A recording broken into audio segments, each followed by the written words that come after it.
बनवूया गरमागरम paneer fried rice. नमस्कार, मी पूनम, तुम्हा सगळ्यांचं पूनम रेसिपी मध्ये स्वागत आहे। आज आपण पनीर फ्राइड राईस बनवणार आहोत। त्यासाठी आपण राईस बॉईल करून घेतलेला आहे, आलं लसूण पेस्ट, कांदा, पनीर, मीठ, रेड चिली सॉस, शेजवान चटणी, गाजर, शिमला मिरची आणि कोबी। इथे आपण गॅस चालू केलेला आहे, त्यामध्ये एक पळी तेल टाकलेला आहे।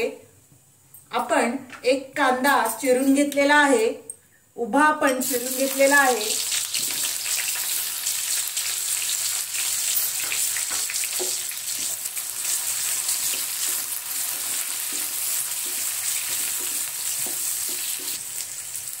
त्यामध्येच आपण एक शिमला मिरची बारीक कापून घेतलेली आहे, तीही परतून घेऊ।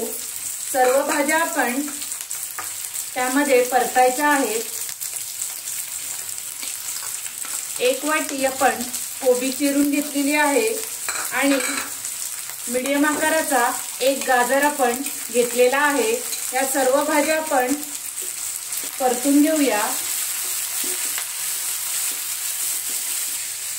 इथे आपण चवीनुसार मीठ टाकूया। राईस मध्ये आपण बॉईल होताना चवीनुसार मीठ टाकलेलं आहे, त्यामुळे भाज्यांना जेवढं लागतं तेवढंच आपण चवीनुसार मीठ टाकलेलं आहे। इथे आपण एक 5 मिनिटं या सर्व भाज्या परतून घेऊ। इथे आपण सर्व भाज्या 5 मिनिटं परतलेल्या आहेत। त्यामध्ये आपण रेड चिली सॉस 2 चमचे टाकून घेऊ।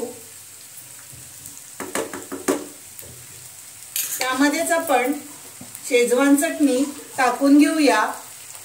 इथे आपण मोठे 2 चमचे शेजवान चटणी टाकून घेतलेली आहे। आता हे सर्व आपण परतून घेऊ।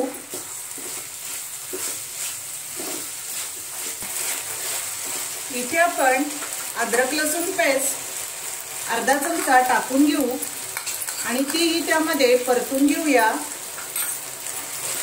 तुम्ही चॉप करूनही टाकू शकता। लसूण आणि अद्रक बारीक चॉप करून त्यामध्ये टाकायचा। मी ते पेस्ट वापरलेली आहे। 2 मिनिटं आपण हे परतून घेतलेलं आहे।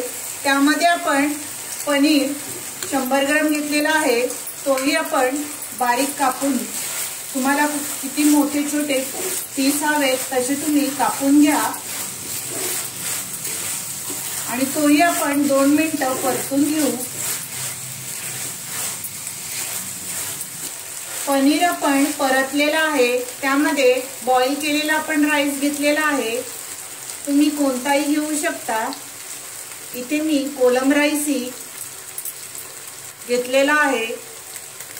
तुम्ही दिल्ली राईसही वापरू शकता किंवा बासमती राईस, तोही छान होतो।